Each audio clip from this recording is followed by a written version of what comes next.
Lideramos el camino de la opinión pública y buscamos que la cultura del debate alcance consensos y soluciones a los problemas de nuestro país.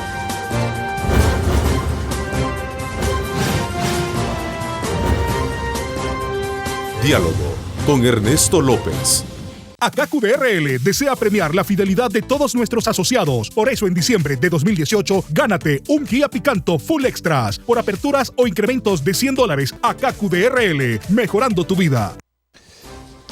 Hola, ¿qué tal? ¿Cómo están? Qué placer enorme saludarles a ustedes en esta mañana ahora bastante fresca, a raíz de esa constante lluvia que tuvo la capital a lo largo de la noche y parte de la madrugada en muchos sectores importantes de la metrópoli.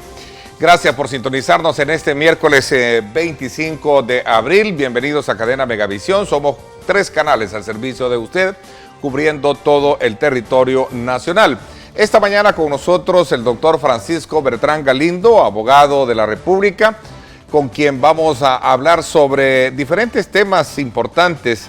Y uno de ellos, por cierto, relacionado con la suspensión inmediata de un proyecto habitacional en la zona arqueológica de Tacuzcalco. Esto es en el departamento de Sonsonate. Además, vamos a aprovechar su presencia para dar un vistazo a la realidad política y de seguridad en el país. Doctor, quiero darle la más cordial bienvenida. Gracias por acompañarnos. Un gran gusto, Ernesto, estar acá con usted. Bueno, el cierre temporal, le llaman temporal técnico de construcción, ¿verdad?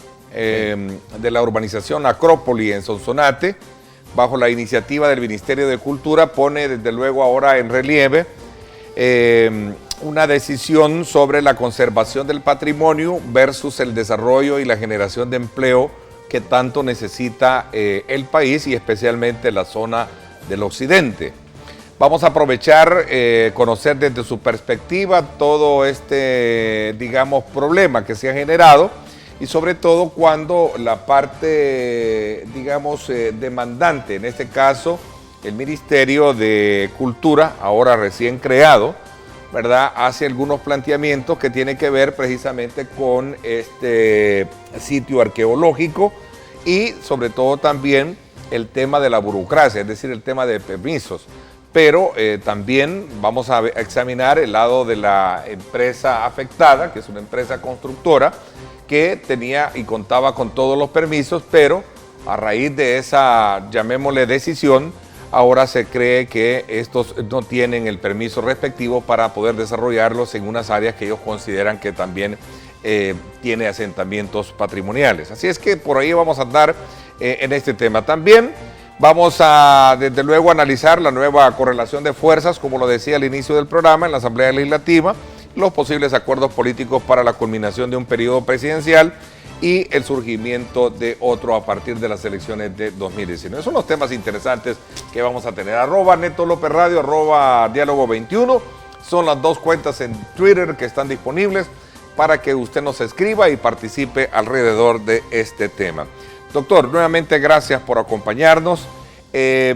Cuénteme un poco, ¿en qué consiste toda esta situación y si lo vemos desde la perspectiva jurídica e institucional y sobre todo también de seguridad jurídica, si lo queremos ver así?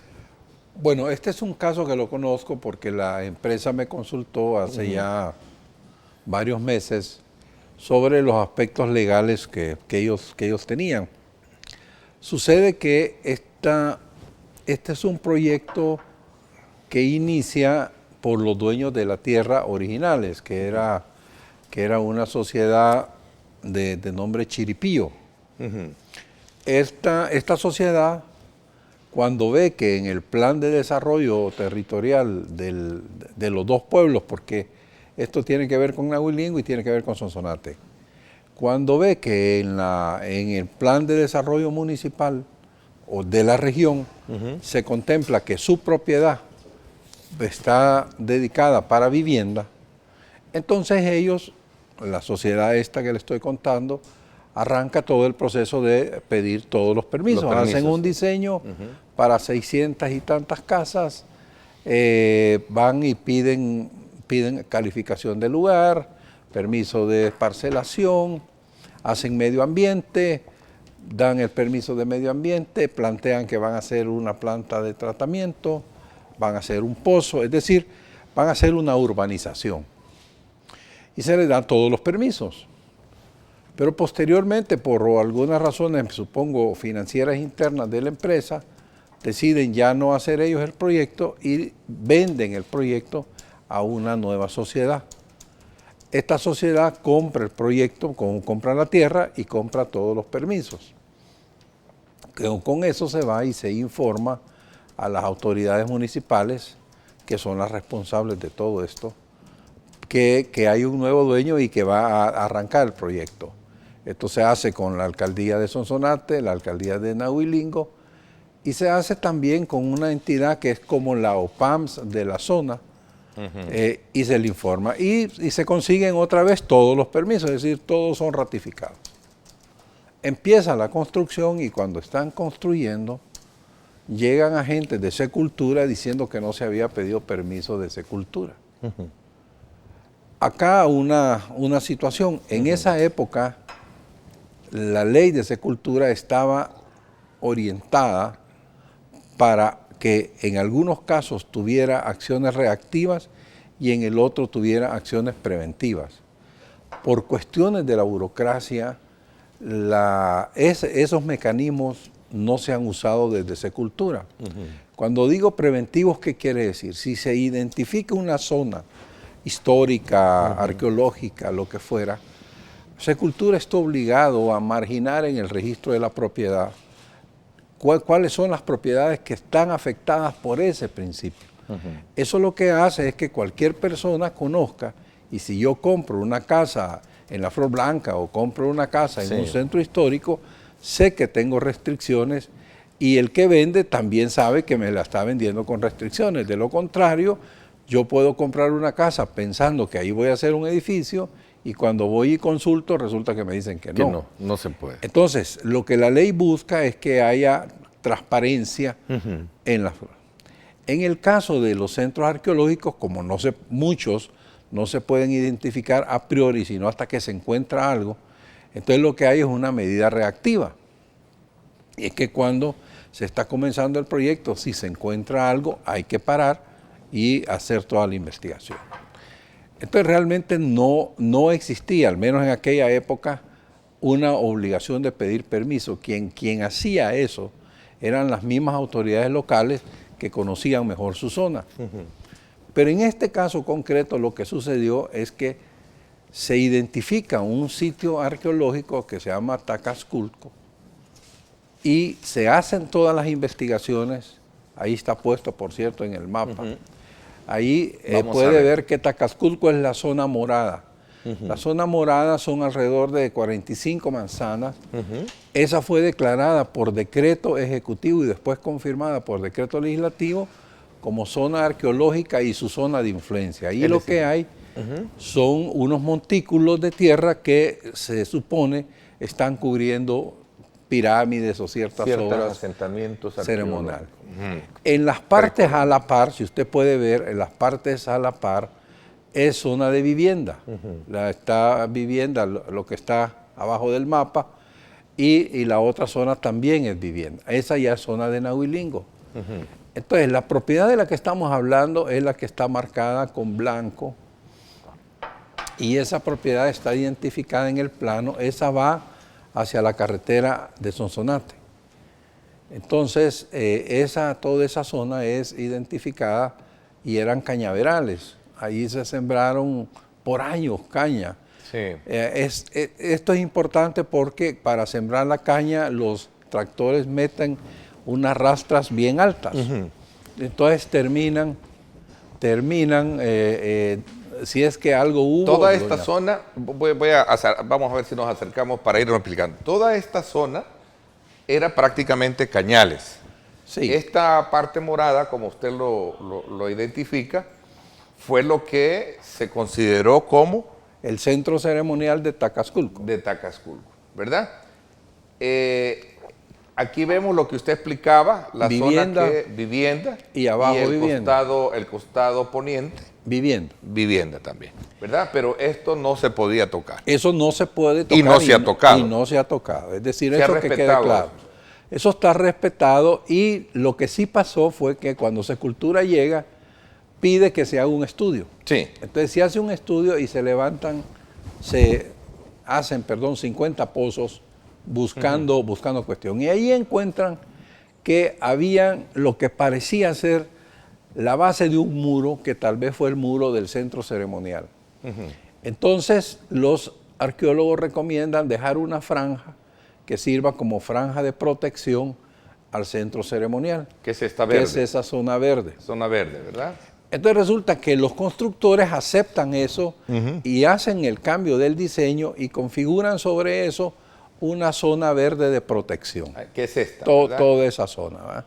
Todo eso para proteger cualquier cosa que pueda haber, una zona de un muro o algo. Sobre el resto no se encuentra ninguna obra de carácter, sobre el resto no se encuentra ninguna obra de carácter arqueológico. ¿Qué es esta zona? Esa zona. Que es la que estoy señalando. Exacto. Voy a para ubicarnos. Sí, mejor, ok. ¿ah?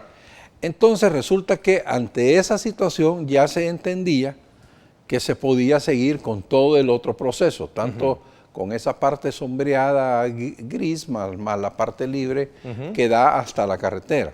¿Qué es esta? ¿No? Que es esa de aquí, ¿Qué es esta? correcto. Todo esto ya cuenta con el permiso de la construcción. Todo eso cuenta con permiso de construcción. Es urbanizable, llamémosle. Sí. Sin embargo, por la razón que no se entiende, la Dirección de Patrimonio Cultural empieza a presionar a los arqueólogos a que declaren la zona esa chelita, que la declaren zona de influencia. Es decir, ya no bastó esto, sino que se vayan a este otro sector. Ah, correcto.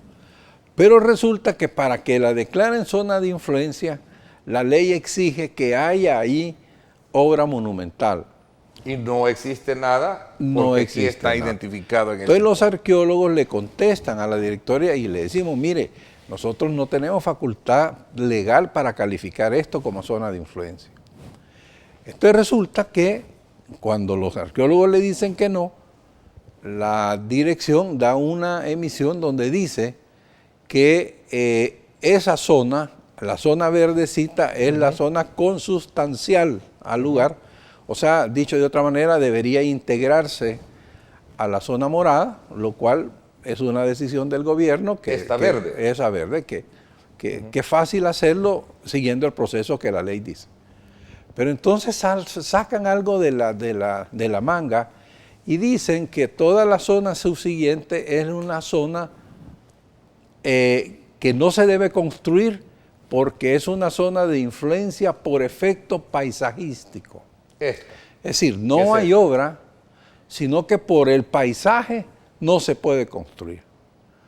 Entonces allí fue donde se consideró que esa decisión era arbitraria, no tenía base legal. Para poder haber sido autorizada. No tiene facultad legal El problema para es eso. que aquí hay construcciones. Yo tengo la oportunidad de pasar frecuentemente y aquí hay proyectos de habitaciones. Ah, no, pues si es que el proyecto ya estaba bien avanzado, estaba como en 80, 90%.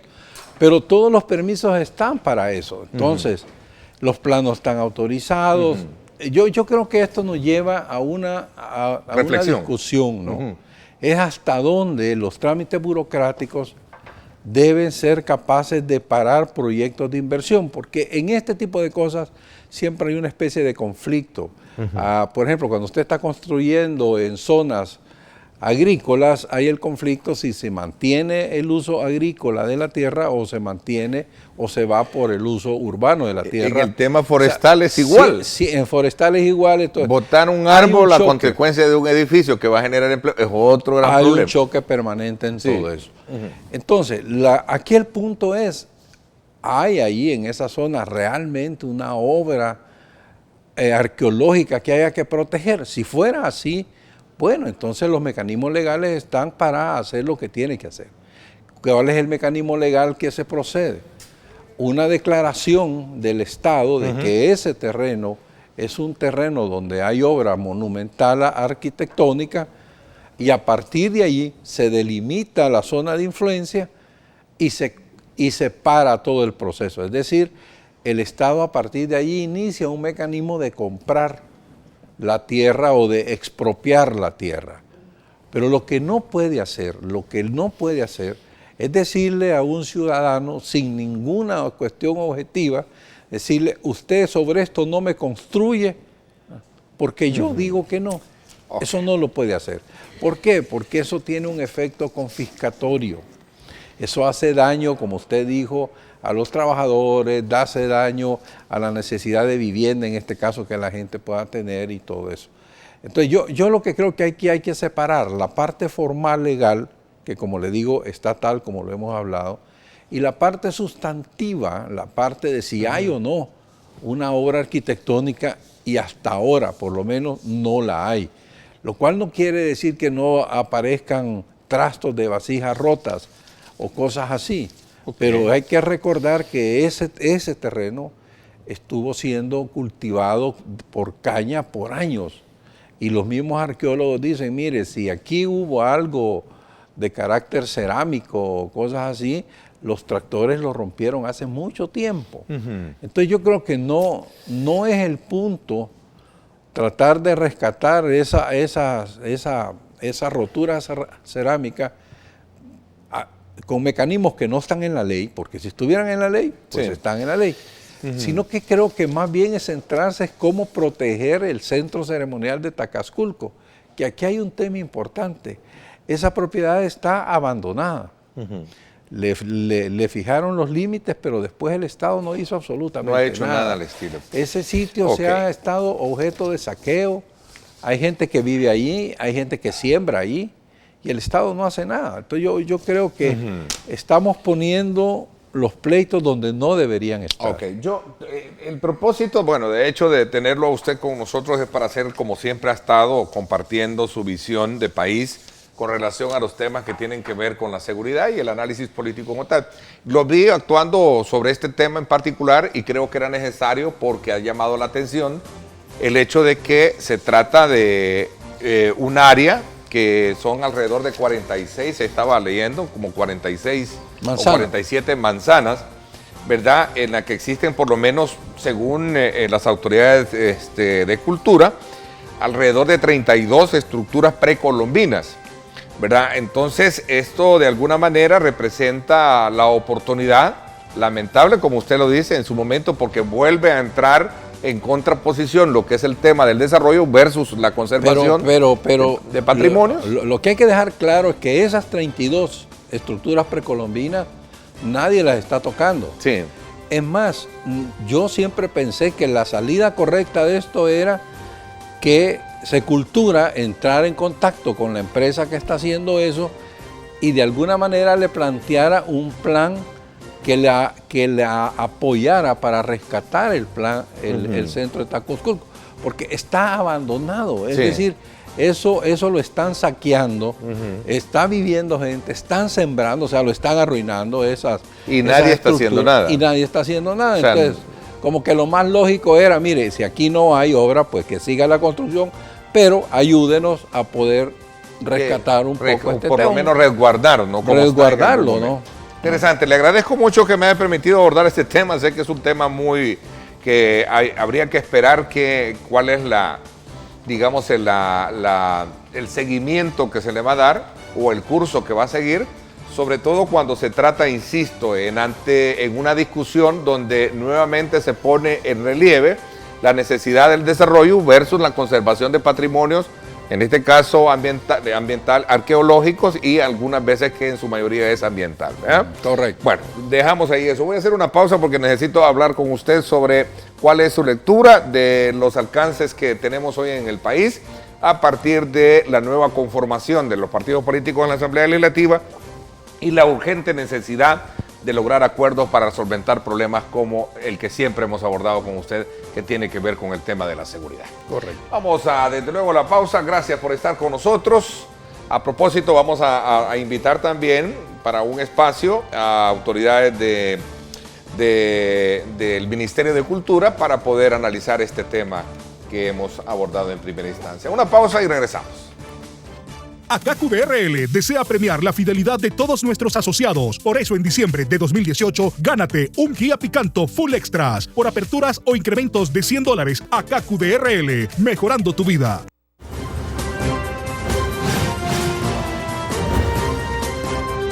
Diálogo con Ernesto López. Estás viendo Diálogo con Ernesto López. Diálogo con Ernesto López. Bueno, gracias nuevamente por estar con nosotros en esta primera parte del programa, el doctor Francisco Bertrán Galindo, con quien vamos a aprovechar estos minutos para poder hacer una lectura de lo que está ocurriendo en el país, particularmente con estas piezas del ajedrez político, especialmente las elecciones internas en los partidos como Arena, que ya eligió precisamente el domingo pasado a su candidato presidencial, y ahora también el FMLN, que busca desde luego para los próximos días fortalecer ese proceso y de alguna manera sacar su candidato presidencial. A propósito, quiero invitarlos a que me acompañen 6 de la tarde a sintonizar en directo con Ernesto López Radio. El debate político de la semana, hoy en radio 107.7 Fuego, estación del grupo radial Megavisión. Estarán con nosotros nuestros acostumbrados panel, Julio Valdivieso, Carlos Araujo y Paul Steiner, hablando precisamente sobre la coyuntura política. Astrid Ábalos y este servidor, 6 de la tarde es la cita en Radio Fuego. Doctor, ¿cuál es su lectura de lo que está pasando en los partidos políticos, sus primarias? Y comencemos por Arena, que ya tiene su candidato presidencial. Bueno, primero que nada, creo que es un ejercicio inédito a ese nivel. O sea, ya habían habido ciertos esfuerzos de elección, pero era fundamentalmente por las estructuras. Ahora se la juegan y se van con un padrón de 120,000, que es un padrón bien alto, y de eso votan poquito menos de la mitad. Sí. Pero como sea, es un porcentaje importante. Yo siempre sostuve que esta elección iba a ser una elección de logística, es decir, iba a terminar ganando aquel que tuviera toda la fortaleza logística para llevar a los que ellos inscribieron. Es decir, porque si bien es cierto, podían haber simpatías inclinadas de un lado para el otro, al final lo que determinaba era quién votaba. Y ese quien votaba tenía que tener la capacidad de llegar al centro de votación. Eran 107 lugares, o sea, no se cubrían todos los municipios, y eso hacía que varios municipios se juntaran en un determinado punto, lo cual supone logística. Y bueno, creo que Carlos Callejas contaba con el apoyo de varios líderes territoriales que obviamente facilitaron el trabajo logístico, que conocían quién, cómo, dónde y cómo llevarlos, y supongo que eso fue un elemento importante en la diferencia que se dio. Por el lado de Simán, tenía también algunos elementos con un alto conocimiento territorial, pero no contaba con su relación, como lo tenía Carlos, con las estructuras territoriales del partido, que había muchas que eran muy afines a él. Entonces, creo que eso marcó una diferencia. Ahora, ¿es desventaja para Javier Simán? Creo que sí, es decir, pero vaya, eso es parte de cómo es que se dan las batallas. Yo del trato juego de hacer al mi que se fuerza, somete una primaria, correcto. ¿no? Miden fuerzas. Pero creo que dentro de todo lo que fue, yo tenía mucho más temor que terminaran las cosas más empeleados, con marcando lo que podía ser fuera una mucho más posible evidente de lo que se presume que puede haber. De la división. Creo que todavía hay resquemores. Y es normal en un proceso. Y hay ardores, eso es obligatorio, ¿verdad? Aquí dos cuestiones son importantes. Uno, no visualizo ahora un proceso de división, que para mí era la clave. Porque si pasaba la división, que por ejemplo hizo que el FMLN tuviera que dar por muertas las primarias hace como 10 años, o que el PDC, que las hizo pésimamente mal, terminó siendo un partido pequeñito por las primarias mal llevadas, esos eran mis temores de ver una mala primaria en Arena. Eso creo que no pasó. Entonces, de hecho, hay varias voces que inclusive estaban apoyando a uno y a otro, que hoy están llamando a la unión, a trabajar juntos y todo. Pero eso no quiere decir que los sinsabores y las cosas no estén allí. y van a empezar a salir. Yo creo que aquí depende un poco de la magnitud humana y del conocimiento político práctico del ganador. Y por el ganador no me estoy refiriendo a Carlos Calleja, sino del equipo ganador. Porque el problema de la gente que está en el equipo ganador es que hay algunos que tienen una forma de hacer las cosas a lo macho, ¿verdad? Entonces ya te gané, encate. Entonces ese tipo de cosas deberían de suavizarse. Entonces yo creo que ahí el liderazgo de Carlos Calleja termina siendo fundamental para poner en orden y darle una especie de civilidad al triunfo para que los que fueron parte del equipo perdedor o los equipos perdedores, porque eran dos, se puedan integrar y sumar efectivamente al trabajo. Bueno, de hecho este día él escribe Carlos Calleja, candidato presidencial de Arena, que resultó ganador el fin de semana, escribe en una de las columnas de opinión, Unidos somos más fuertes. Y en todo el contenido que él describe, pues hace una reflexión importante de qué es lo que le llevó a tomar la decisión para correr por una candidatura, reconociendo que el país tiene grandes desafíos y sobre todo también ahora a apostarle a soñar, a construir, ¿verdad? Desde una visión en la que ya no, decía él en parte, no tenemos el tiempo para seguir viendo hacia atrás, buscando excusas en el pasado. Hoy nos toca responsabilizarnos y trabajar unidos por nuestro futuro. Decía, claro. Es que mire, no sé si tenemos el artículo que lo escribe. En el equipo de él conozco gente de unos niveles intelectuales, académicos y de experiencia de muy altísimo nivel, Entonces eso me genera confianza, es decir, sé que allí va a haber mucho pensamiento, mucha creatividad. Esa parte no me preocupa, es decir, la parte técnica de conformación del gabinete que pueda hacer Carlos Calleja va a ser buena. Va a ser buena porque la gente que conozco que está allí es buena, ¿verdad? No, yo creo que aquí hay que separar esa parte de la parte media de cómo se hace la política en el territorio. Y ahí todavía hay algunas culturas que desafortunadamente están allí y que si Carlos, con su liderazgo, no los pone rápido en orden, va a tener problemas, por ejemplo, a división dentro de la fracción o malestar dentro de la parte legislativa o malestar en las estructuras que no lo respaldaron. Entonces, ese tipo de cosas que creo que en conjunción, Carlos Calleja como candidato y Mauricio Interiano como presidente del COENA, tienen que ponerse a trabajar en conjunto, cosa que es fácil porque son gente que simpatizan entre sí bastante bien, para poner en orden lo que tienen que poner en orden y poner entonces ahí sí a lograr esa unión. Entonces yo creo que acá depende más bien de cómo se administra el triunfo y cómo se logra replantearse, sobar espaldas, replantearse temas, hacer alianzas con los que tenga que hacerlo dentro del otro grupo, porque al final sí, como Carlos dice, esta es una batalla que si se quiere ganar, se tiene que ir unido, no se puede ir separado. Separado corre el riesgo que le pase que se pierda una buena parte del voto duro, como le pasó al FMLN ahora. Y su experiencia en leer, digamos, radiografías de esta naturaleza, doctor, lo lleva digamos, lo lleva a concluir que Arena podría, digamos, ganar un periodo reconociendo el desgaste al que se ha sometido el gobierno o, concretamente, buscando alianzas políticas. O creo que van a tener que buscar alianzas, porque también, es decir, este es un partido de fútbol. El FMLN está jugando y ellos no están quietos.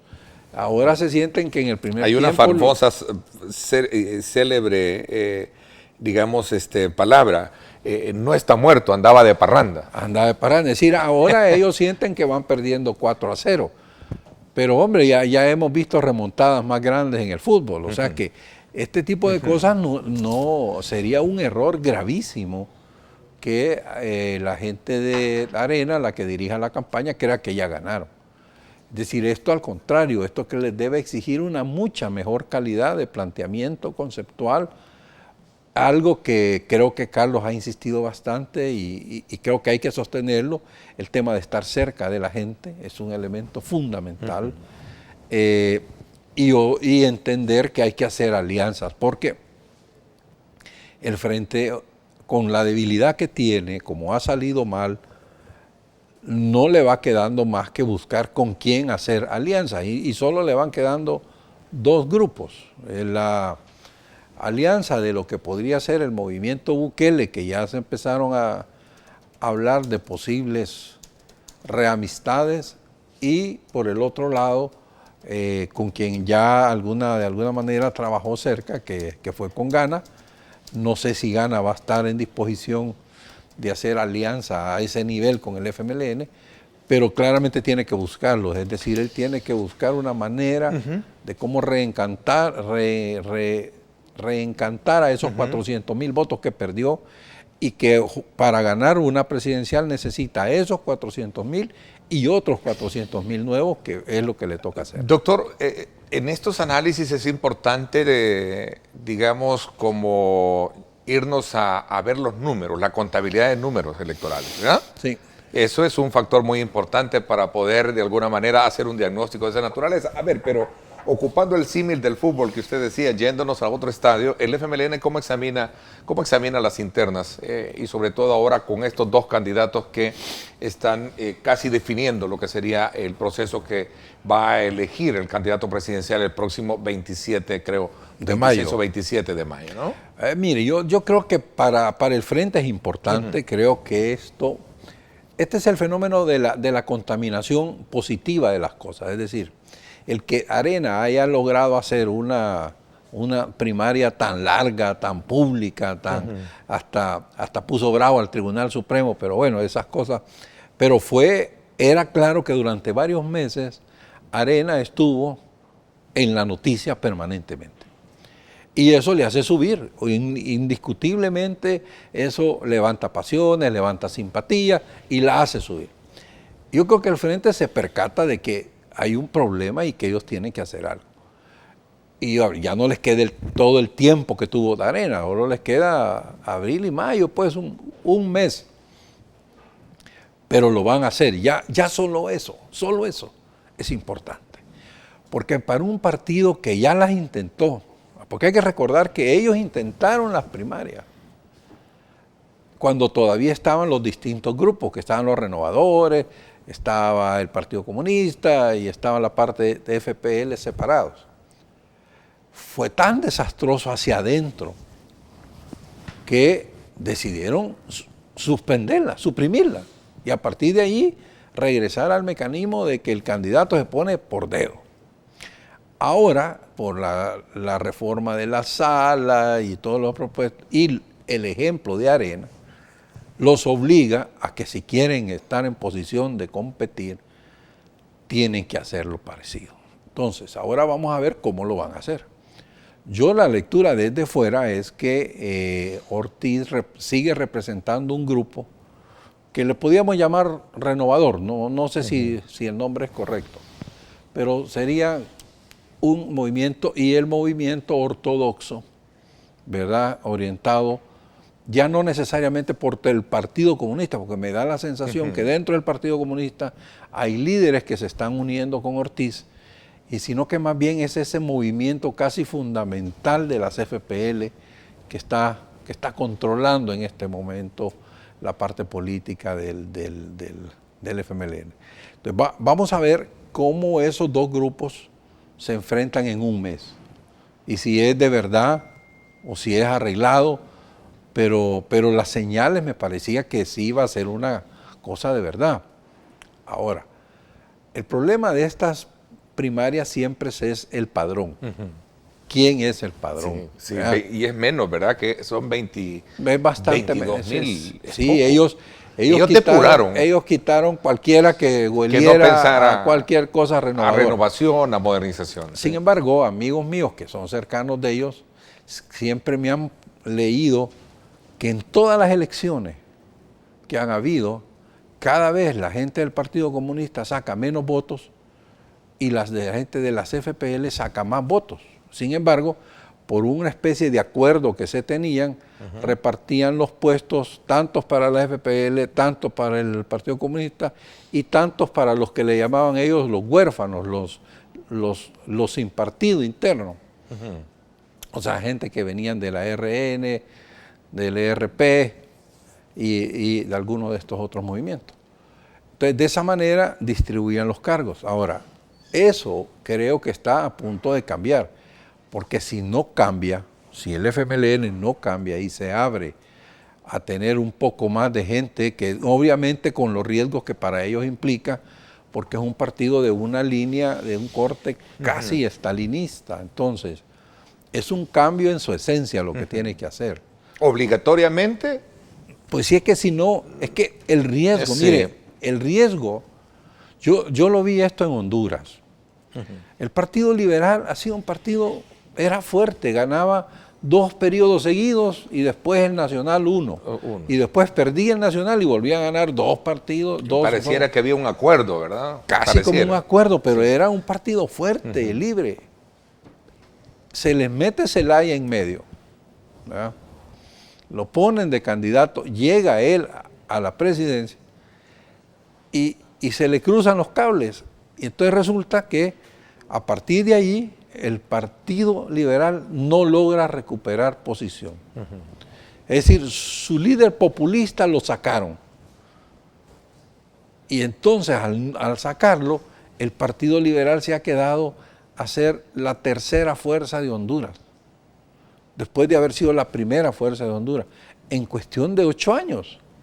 Entonces, si el FMLN no hace lo que tiene que hacer, corre ese riesgo, porque ese castigo de la mitad de su membresía, es que estamos hablando que el FMLN, desde que empezó, nunca disminuyó votos, siempre fue subiendo. O sea, creando un voto duro sólido. Disciplinado, si lo queremos. Disciplinado. Pero hoy fue todo lo contrario. Hoy resulta que de ese perdió voto 400, duro, creo que fueron la mitad. 400,000 creo que fue. La mitad de su voto duro se le vino. Entonces uno dice, ¿y aquí qué pasó? ¿Qué pasó con esa otra gente que no fue? ¿Será por el pleito con Bukele? ¿Será porque desconfía del liderazgo? Desgaste de gobierno. ¿Por qué fue? Entonces ellos tienen que estudiar eso. Y me parece que es fundamental. Para mí, en lo personal, sería algo bastante negativo para la democracia en este momento que el FMLN caiga a ser tercera fuerza. Sería lamentable. Creo que ojalá ellos puedan arreglarse y puedan mantenerse como segunda fuerza. ¿Por qué? Porque los 2 partidos grandes, otra vez al ejemplo del fútbol, juegan fútbol. No están jugando a jugar béisbol, ¿verdad? Los otros, los partidos chiquitos que entran, no sabemos qué deporte juegan. Me encanta lo ecuánime y lo transparente que es su análisis. Entonces, yo creo que es importante tener partidos con base ideológica sólida, que uno se logra entender. Y hay algo importante acá. Si el FMLN pierde en las elecciones y entregue el poder, habremos cerrado el ciclo de lo que yo le llamo la posguerra política. Porque para cerrar el círculo era necesario que el FMLN ganara en las elecciones y ganó, que se mantuviera en el poder, que no hubiera golpes de Estado ni cosas por el estilo, y no han habido golpes de Estado. Era importante que el FMLN no se convirtiera en el ejercicio práctico de un antisistema, y no lo fue. Ha sido un mal gobierno, pero eso es por torpeza, pero no por ser antisistema. Entonces, si ellos pierden en las elecciones, los mitos que la izquierda tenía sobre la derecha se acabaron, y los mitos que la derecha tenía sobre la izquierda se acabaron. Entonces, ¿qué nos deja? 2 partidos jugando democracia.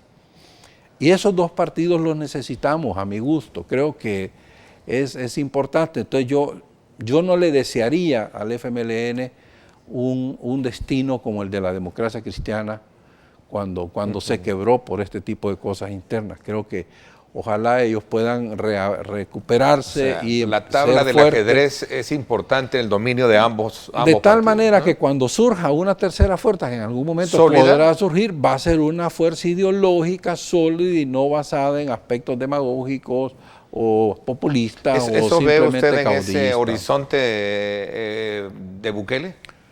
Puede pasar. O sea, puede pasar.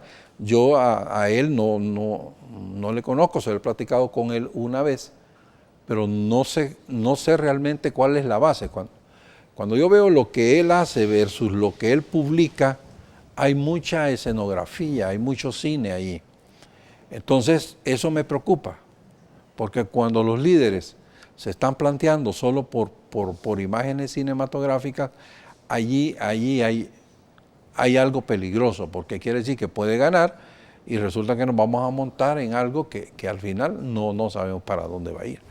Entonces, distinto fuera que su planteamiento fuera ideológicamente claro, que estuviéramos claramente definidos para dónde va, cómo va, cuáles son sus límites de la democracia, el tema de la corrupción, el tema del nepotismo, el tema de cómo relacionarse con las empresas amigas o no. Es decir, todas esas cosas fueran bastante más claras, que creo que con el FMLN, obviamente en todos los partidos hay alguien que hace cosas malas, pero no es la estructura total la que está en eso.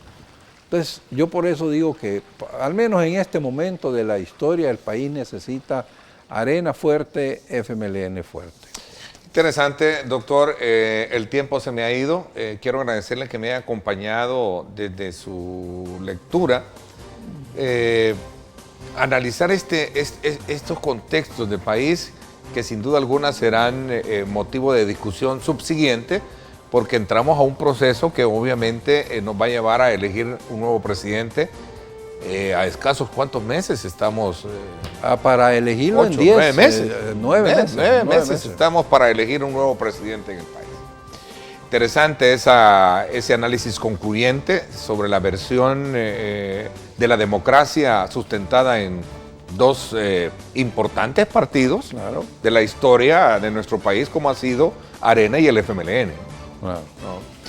Qué bueno, será motivo de análisis, como decía, subsiguiente. Quiero agradecerle que me haya acompañado en el programa. Ernesto, un gran gusto estar acá, como siempre. Bien, muchas gracias, doctor.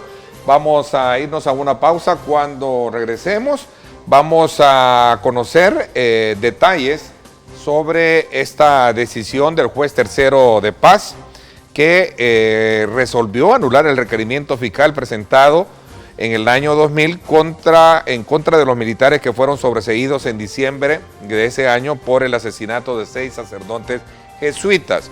Vamos desde luego a analizar este tema de ordenar la reapertura del proceso contra los supuestos autores intelectuales de la masacre de 6 padres jesuitas y 2 de sus colaboradores en 1989. Regresamos.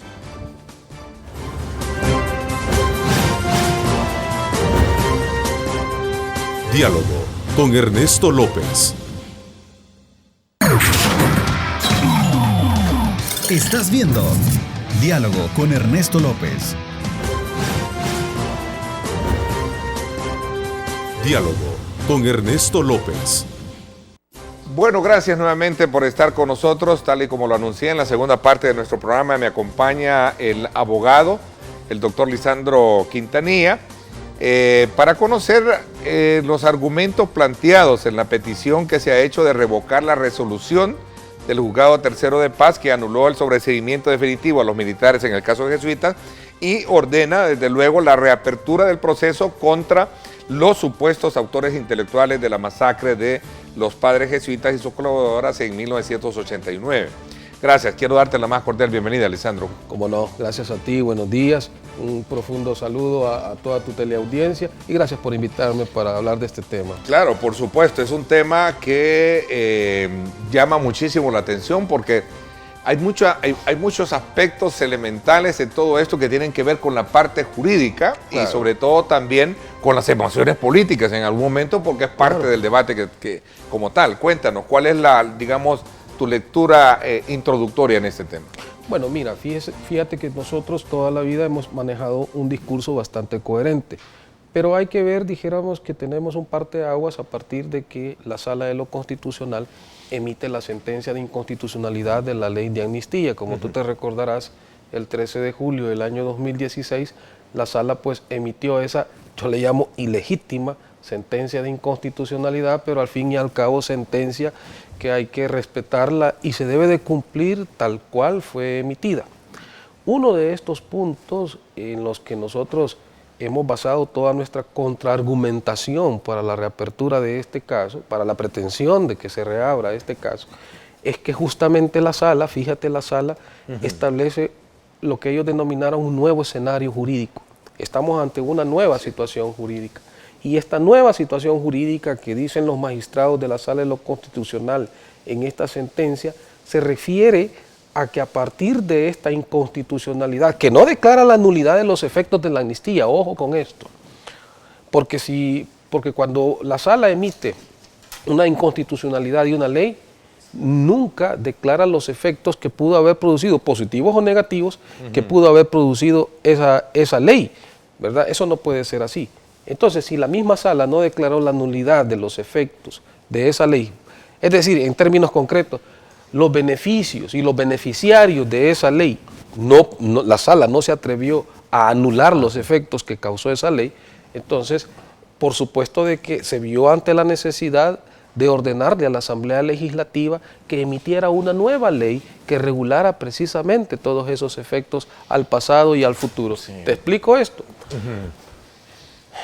Como el argumento no les daba para establecer una casuística y decir el caso de jesuitas es un caso de lesa humanidad, el caso del Mozote es un caso de lesa humanidad, el caso de Monseñor Romero es un caso de lesa humanidad, el caso de la masacre en la zona rosa es un delito de lesa humanidad, como el análisis no llegó hasta eso, no podría hacerlo la Sala de lo Constitucional porque escapaba a sus competencias, entonces se inventaron, digo yo, este concepto de o este mecanismo de la famosa justicia transicional y restaurativa. ¿Y qué queremos decir con esto? ¿O qué quiso decir la Sala con esto? Que todos los delitos acontecidos en el contexto del conflicto armado que nosotros tuvimos deberán ser sometidos a esta nueva jurisdicción de esa naturaleza. Nadie sabe cómo se va a denominar esa ley, al fin y al cabo. Sobre todo porque estás hablando de hechos que acontecieron, que fueron validados, y viene un nuevo escenario de apertura que, no sé, de verdad, no quiero ocupar el lugar tuyo como abogado, pero entendería yo que habría que buscar qué figura se le aplica. Exacto, precisamente por eso es que la Sala de lo Constitucional, yo me imagino que en las discusiones internas en el seno de la Sala, cuando hablaron cuando pretendieron modular los efectos de la inconstitucionalidad, calcularon precisamente todo esto y dijeron, no, miren, para poner orden y para que las cosas se le dé una respuesta lógica, ordenémosle a la Asamblea Legislativa que legisle todo el tema de la transición de la guerra a la paz y pongamos en perspectiva el tema de la verdad, la justicia, la reparación y todos esos argumentos que han utilizado ahí para que de alguna manera pues haya una respuesta a todos estos hechos y no queden en la impunidad esta clase de delitos. Ok, eso es lo que ha sucedido. Quiere decir entonces que a partir de la sentencia de inconstitucionalidad, la Asamblea está en la obligación de legislar y hasta este momento, imagínate, hoy es 25 de abril del año 2018, han transcurrido más de un año, vamos sobre 2 años de haberse emitido la sentencia de inconstitucionalidad y la Asamblea Legislativa no ha cumplido con el mandato que le ordenó la Sala de lo Constitucional y está en mora todavía de producir esa ley. Si tú te recuerdas, recién emitida la ley y recién emitido el habeas corpus que fue favorable para los otros grupos de militares que estaban perseguidos injustamente por el Reino de España en razón de una solicitud de extradición. Inmediatamente después el padre Tojeira aparece en una conferencia de prensa y dice lo siguiente, miren señores, ante la inactividad de la Asamblea Legislativa, nosotros vamos a presionar y vamos a solicitar la reapertura del caso en el tercero de paz. Y eso está dicho por él públicamente. No creo que se vaya a retractar de eso. ¿Eso qué te dice? Eso dice primero la legitimidad de ese interés. Segundo, la nobleza de las intenciones, ¿verdad? Tercero, es utilizar las mismas instituciones, lo que tanto han combatido, para fines muy particulares, como es la reapertura de este caso. Sin embargo, también él anunció que en este caso se iba a hacer, eso fue en diciembre del año pasado, no me recuerdo, retirar toda acusación contra uno de los implicados, en este caso señalado, que fue el expresidente Alfredo Cristiani en el caso jesuita. Y él planteaba, la razón era considerar que el exmandatario no tuvo conocimiento del tema de la masacre. O sea, otro elemento que también suma. Y qué bien por el expresidente. Pero, y suma. ¿Por qué? Porque fíjate que lo que ellos están haciendo... Suma la discusión que tú estás planteando. Por un lado, sí, estos no hacen nada, pido reabrir el caso en esto, pero por otro lado también yo retiro acusaciones contra otros. Y que es un gran lío, porque fíjate que la resolución del Juzgado Tercero de Paz, o sea, no hace esa distinción, sino que nos mete a todos, incluyendo al expresidente Cristiani, en una misma situación.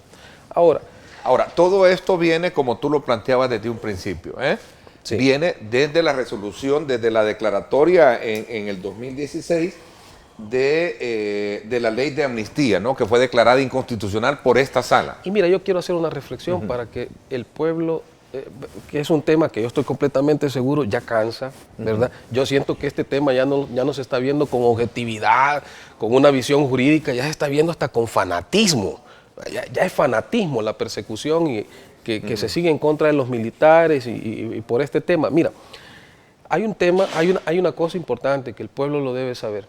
Cuando se emite la sentencia de inconstitucionalidad de la ley de amnistía, uno se pregunta, ¿te acordás que dijimos, no, esto va a alterar, vamos a mover el piso de la paz, sí, vamos a abrir heridas y todo eso? Salieron un par de magistrados y dijeron, no, hombre, tranquilos, calma, eso no va a pasar. Sí. Yo en ese momento yo dije, son palabras más, palabras menos, pero ahora lo entiendo. ¿Y sabes por qué lo entiendo? Porque resulta que la sociedad salvadoreña, 20 y tantos años después de firmados los acuerdos de paz, ha aprendido a asimilar que ya estamos en una época de paz. Los resultados de las elecciones del 4 de marzo es un mensaje claro a los políticos y a los gobernantes diciéndole, miren, pónganse de acuerdo en los temas principales que nos aquejan, la seguridad, la economía, la falta de empleo, la falta de oportunidades, etc. Entonces, esta ley, esta inconstitucionalidad de la ley realmente no vino a alterar la realidad, a poner en peligro la paz del Salvador. Entonces, ¿qué es lo que ha hecho esta ley? Únicamente ha servido a los intereses del lobby jesuita. Únicamente esta ley le ha servido a los intereses de la comunidad jesuita, al caso jesuita, porque ningún otro caso de los 32 que está contenido en la Comisión de la Verdad, a excepción del Mozote, está teniendo la actualización y las reacciones como ha tenido en el caso este muy particular. ¿Y en qué basó esto? Porque la misma sentencia de inconstitucionalidad de la ley de amnistía no ha sido posible, ¿verdad?, a través de esta legislación negativa, le llamamos nosotros, crear precisamente toda esa avalancha de procesos penales de un bando ni de otro, porque a nadie le interesa ya estar reabriendo heridas del pasado. ¿Será que se están, y tengo la obligación de preguntarte esto, ¿será que con esta extradición que se tiene de Inocente Montano, uno también de los involucrados que está en España, de alguna manera no será que estará dando elementos a la justicia que le están despertando, digamos, esa pasión más? Fíjate que no, yo no creo eso. Digo esto porque al final ese es un tema que todo el mundo está, digamos, especulando. Bueno, sí. Y perdón la expresión que voy a ocupar, ¿no? ¿Qué está eructando allá? No, voy a hacer una pausa y un poco el enfoque bajo esa lógica para comprender lo que tú estás diciendo. O sea, claro, es un tema que despierta pasiones más que consistencias jurídicas. Ese es tu planteamiento. Exactamente. Ok, vamos a hablar de esto cuando regresemos. Okay.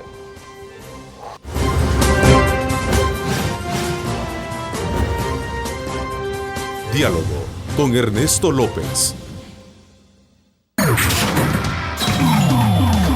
Estás viendo Diálogo con Ernesto López.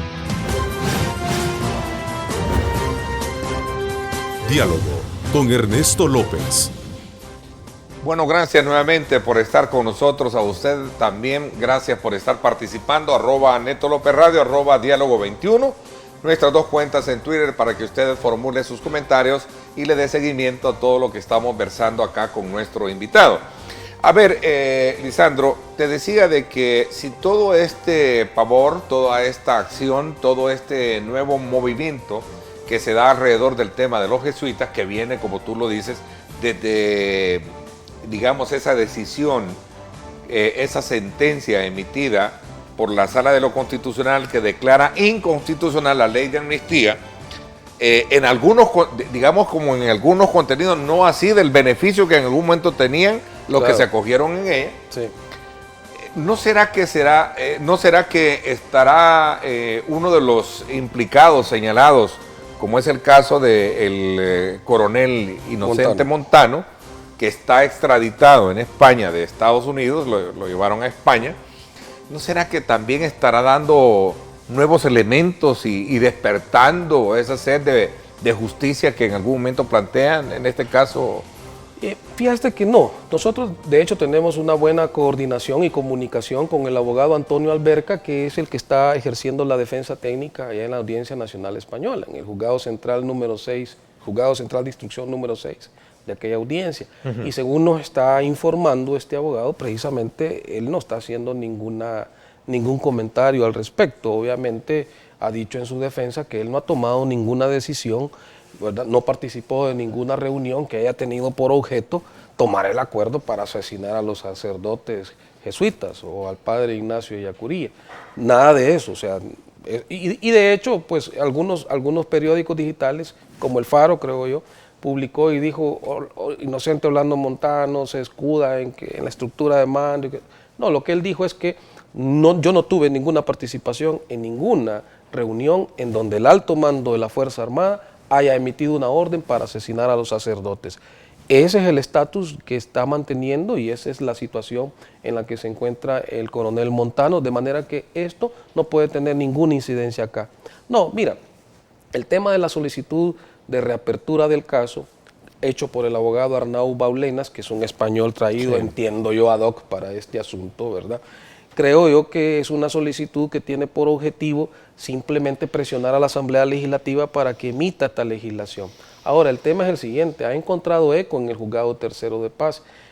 Fíjate que yo no quiero, y me perdone el señor juez tercero de paz, y con esto se va a ofender, pues ni modo. Pero a mí me cuesta creer que este juez haya redactado esa resolución. Nosotros tenemos serias sospechas de que esa resolución no fue redactada por ese juez. Espero que me esté equivocando. ¿Tú crees que fueron los que se la impusieron? Para mí que mira, es que la impronta de esa resolución, si nosotros investigáramos y comparáramos esa resolución con los precedentes que este juez ha hecho en otros casos, por otros temas, yo estoy completamente seguro, espero equivocarme, pero estoy completamente seguro que probablemente ahí podamos descubrir una impronta diferente a la impronta que este juez ha tenido en ese caso. Esa redacción más parece una copia de la sentencia de inconstitucionalidad de la ley que la redacción de un juez sobre un tema de una excepción y una nulidad. Eso es peligroso para la administración de justicia. Nosotros quisiéramos pensar que no es así este asunto, pero algunos signos nos pueden llevar a pensar eso. Y por otra parte, o sea, los criterios que ha adoptado este juez para poder anular un sobreseimiento definitivo, que fue confirmado por la Cámara Tercera de lo Penal de la primera sección del centro en el año 2001, Ernesto, que fue demandada en amparo a la Sala de lo Constitucional, y la Sala de lo Constitucional sobreseyó a todas las autoridades demandadas diciendo que todo lo actuado estuvo bien. Me refiero al sobreseimiento definitivo por prescripción de la acción penal, que fue también, imagínate tú, que fue también ese sobreseimiento definitivo pasado por la Sala de lo Penal y también desechó todos los mecanismos que los creyentes en aquel momento utilizaron. Es decir, fue lo que jurídicamente nosotros llamamos pasado en autoridad de cosa juzgada. Y ahora viene este juez, de un plumazo, con una impronta sospechosa, ¿verdad? Como una impronta como que no fuera de su autoría, viene y de un plumazo anula lo que ya una Cámara había confirmado, lo que la Sala de lo Constitucional había desechado en contraargumentación, a nosotros nos parece totalmente desacertado, y la única manera que nosotros nos explicamos esto es a través de una palabra muy sencilla: es una arbitrariedad, es una ilegalidad, es un fanatismo. Por otra parte... Solo un elemento, Sí. un elemento. A ver, el juez ordena a la Fiscalía que presente un nuevo requerimiento. El juez anula el sobreseimiento definitivo, anula la audiencia inicial, anula el requerimiento. Fíjate bien, es que el asunto es así. Ok. El requerimiento provoca la audiencia inicial y la audiencia inicial emite una resolución. Y viene el juez y declara la nulidad de todo esto, de la resolución, de la audiencia inicial y del requerimiento, de la resolución adoptada el 12 de diciembre de 2000, de la audiencia inicial realizada a las 8 horas del 12 de diciembre de 2000 y del requerimiento presentado el 7 de diciembre de 2000. Imagínate tú. Y todo este sobreseimiento definitivo fue conocido por los tribunales superiores en recursos de apelación y de amparo. Y este juez, sin tener competencia para ello, viene y declara la nulidad de todo lo resuelto. Ahí, o sea, es una arbitrariedad total. Por supuesto se justifica, y aquí es lo peligroso, y dice, miren, aunque no sean delitos de lesa humanidad, ¿verdad? Y aunque El Salvador no haya ratificado el convenio de imprescriptibilidad de los delitos de lesa humanidad y crímenes de guerra, no importa, yo lo anulo porque para mí la ley de amnistía fue un obstáculo y por lo tanto suspendió los plazos de la prescripción. Eso tampoco es cierto, porque la audiencia inicial celebrada a partir del requerimiento, Ernesto, y la población lo debe saber, y eso es el colmo. Tú sabes que el señor Cristiani y los demás nunca fueron beneficiados con la ley de amnistía. A ellos nunca se les aplicó la ley de amnistía. Ellos fueron sobreseídos definitivamente porque cuando el padre Tojeira interpuso la denuncia el 27 de marzo del año 2000 y cuando el fiscal presenta el requerimiento el 7 de diciembre del año 2000, habían transcurrido 11 años del asesinato de los sacerdotes. O sea, fue un caso, el caso ha sido, bueno, ustedes lo califican como un caso juzgado. Es cosa juzgada. Y no puede juzgar en la ley. No, por supuesto que no. Y te voy a Dos decir, cosas. no, o sea, mira, el artículo 17 de nuestra un Constitución... caso por segunda vez. Por supuesto que no. El artículo 17 de la Constitución te dice lo siguiente: ningún órgano, ningún funcionario, ninguna autoridad puede abocarse, ¿verdad?, causas pendientes, ni reabrir juicios o procedimientos fenecidos. Y cuando tú vas a ver cómo se interpreta esta disposición constitucional con la jurisprudencia del máximo intérprete, que es la Sala de lo Constitucional. Por cierto, esta sala, encontramos algunos precedentes que te dicen lo siguiente, casi literalmente, es más, está en nuestro recurso de apelación. Y la sala, incluyendo estos magistrados, dicen lo siguiente: señores, estamos en presencia de la reapertura de un caso fenecido, estamos en presencia de este supuesto, cuando un juez, ¿verdad?, pretende reabrir un caso que ya fue conocido y que ese caso terminó normal o anormalmente, y causó estado, es decir, adquirió firmeza. O sea, este juez ha cometido una violación al artículo 17, para que la población sepa. ¿Cuándo un caso termina normalmente? A través de sentencia definitiva. ¿Y cuándo un caso, en materia penal, termina anormalmente? A través de un sobreseimiento definitivo.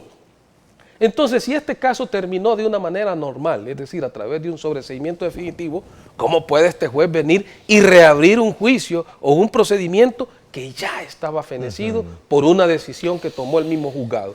A mí me parece todo esto ¿Cuál es absurdo. el curso a seguir en esto? Porque obviamente hay planteamientos que ha hecho la defensa, en este caso representada a través de tu servicio profesional, bajo la mirada constante de hacer justicia en este caso. Por lo menos ese es el planteamiento. Lo decía incluso uno de los principales periódicos de España, El País, que el juzgado en El Salvador destaca así en uno de sus titulares: reabre la causa por la matanza de los jesuitas. O sea, el típico titular de decir, bueno, es un hecho que está ahí. Voy a hacer una pausa y regreso para ir un poco concluyendo sobre este tema. Gracias por estar con nosotros. Recuerde usted en nuestra aplicación Megavisión Go.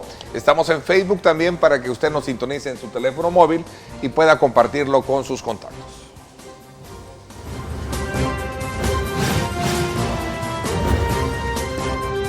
Diálogo con Ernesto López. El futuro es imaginar, es pensar en grande. Prepárate hoy, estudia en la UFG y amplía tus oportunidades. UFG, tecnología, innovación y calidad. Bueno, gracias nuevamente por estar con nosotros. Vamos a ir concluyendo en este tema con Lisandro Quintanilla. Él es abogado, defensor de esta causa de acusación contra los militares, acusados de asesinar a los padres jesuitas el 16 de octubre de 1989 en la UCA.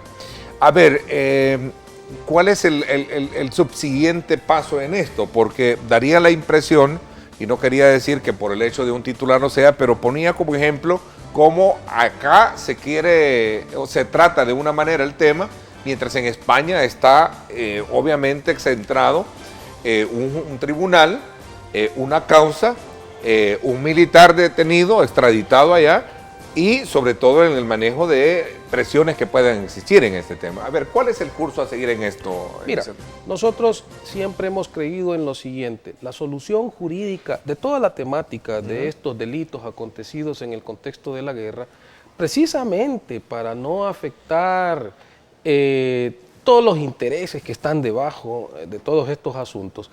Me refiero a polarizar la sociedad más de lo que ya está polarizada. Me refiero a ese tema de reabrir o no reabrir heridas. Me refiero a la legítima pretensión de conocer la verdad, la justicia y que se reparen todos estos daños. Me refiero a todo eso. La solución correcta está dada ahí mismo, en la sentencia de inconstitucionalidad de la ley de amnistía. Por eso es que yo decía en programas anteriores: señor fiscal general de la República, tranquilo, piense bien lo que va a hacer, porque presentar un montón de casos sobre esta naturaleza no lo puede conllevar a nada, y lo único que hace es obstaculizar la obligación que le ha encomendado la Sala de lo Constitucional a la Asamblea Legislativa.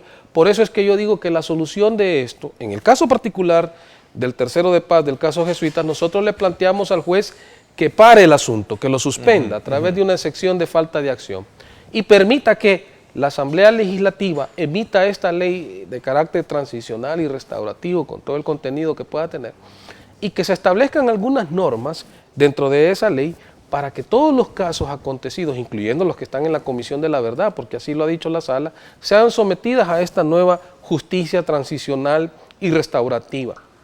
Con ello, creo que estaríamos resolviendo todo este tema. Por supuesto, la misma Sala ha dicho, respetando el debido proceso, es decir, aún allí advierte eso. Sí, claro. A ver, aún allí, en esa justicia transicional restaurativa, podés ejercer el derecho de defensa a plenitud. A ver, ¿qué es lo que en algún momento puede, con este nuevo escenario político en la Asamblea Legislativa, porque de ahí no ha salido todavía, no, digamos, lo que la Sala ordenó en esa sentencia?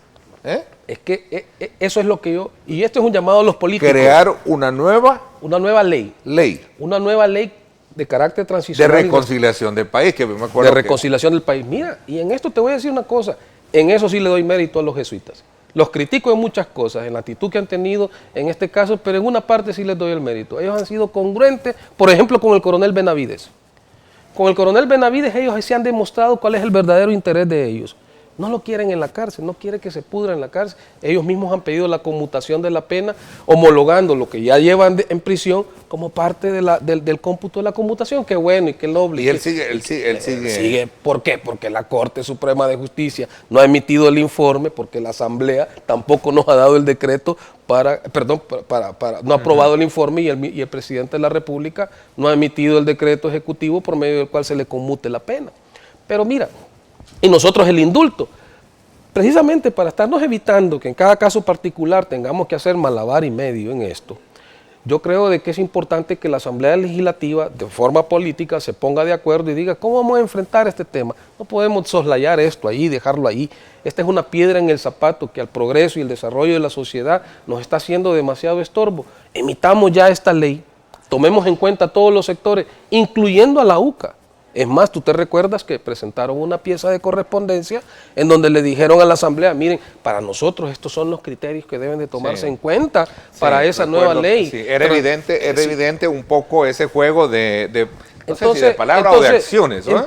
De acciones, pero aquí viene, o sea, pero me parece que han sido totalmente incongruentes los de la UCA cuando proceden a la solicitud de reapertura de este caso por la inacción o la inactividad de la Asamblea Legislativa. Ahí creo que se equivocaron, sinceramente, y se lo digo con todo respeto. Ahora, ¿cuál es el llamado? Miren, ustedes saben perfectamente bien que lo más importante para resolver todas las cuestiones relativas a los delitos acontecidos en el contexto de la guerra es a través de esa ley. Por eso es que yo digo, miren, estábamos mucho mejor antes sin esa inconstitucionalidad de la ley de amnistía que ahora, porque solo sirve para intereses muy particulares, a pesar de que es una inconstitucionalidad que surte efecto para todos los supuestos, realmente solo sirve para intereses muy particulares.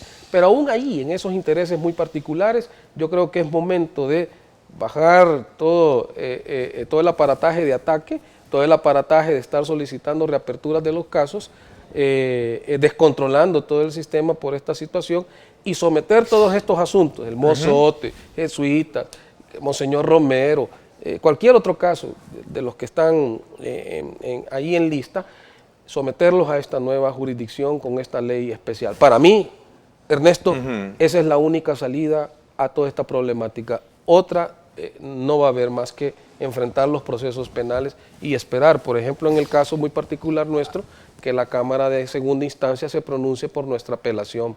Ok, mira, tengo acá un comentario de muchos que hay, obviamente algunos contraponen tu planteamiento, por supuesto. Es normal, y otros que de alguna manera dicen y resuenan y concretizan que a 26 años de los acuerdos de paz, el país sigue reclamando verdad, justicia y verdad. Y está bien, la Sala de lo Constitucional ya lo dijo, pero hagámoslo como ellos han ordenado, a través de esta legislación, ¿ok? Lo que pasa es que, obviamente, no se hicieron las cosas, cuando se firmaron los acuerdos de paz, no se hicieron las cosas como debieron ser. Ahora queremos corregir eso, 20 y tantos años después, cuando ya todas las cosas habían pasado. Vaya, está bien, pero no a través de estos procesos penales, que tienen una enorme deficiencia jurídica, no son delitos de lesa humanidad, por lo menos el caso de los jesuitas. Y en relación a los otros casos, vaya, por ejemplo el Mozote. En el Mozote hay serios problemas de filiación de los muertos, hay serios problemas para determinar la causa de la muerte de todas esas personas, y lo peor, cómo conectar un muerto con una persona, con un hechor. O sea, eso no va para nada, a ningún lado, más que hacer una responsabilidad objetiva que está prohibida por nuestra Constitución y nuestras leyes penales. Entonces, todos estos asuntos, todos estos casos deben ser sometidos a esta nueva legislación. Es la única manera de poder resolver todo este problema que ya la sociedad salvadoreña está totalmente, dijéramos, harta de esto. Vamos a estar atentos a ver el resultado de estos recursos de apelación. Son los que tú has colocado como... Nosotros hemos puesto recursos de apelación, por supuesto, en contra de esa nulidad que es totalmente arbitraria y ilegal.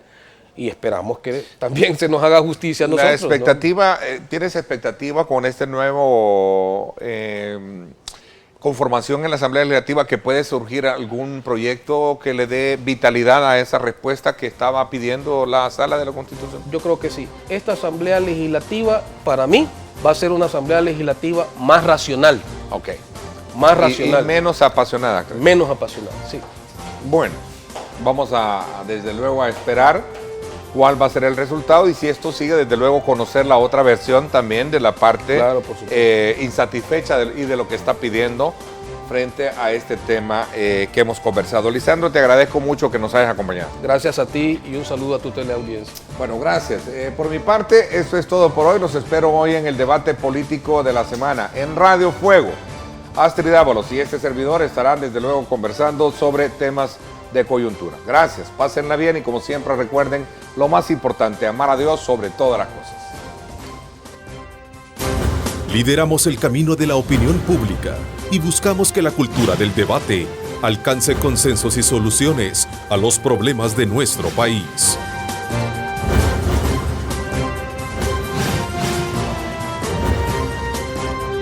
Diálogo con Ernesto López.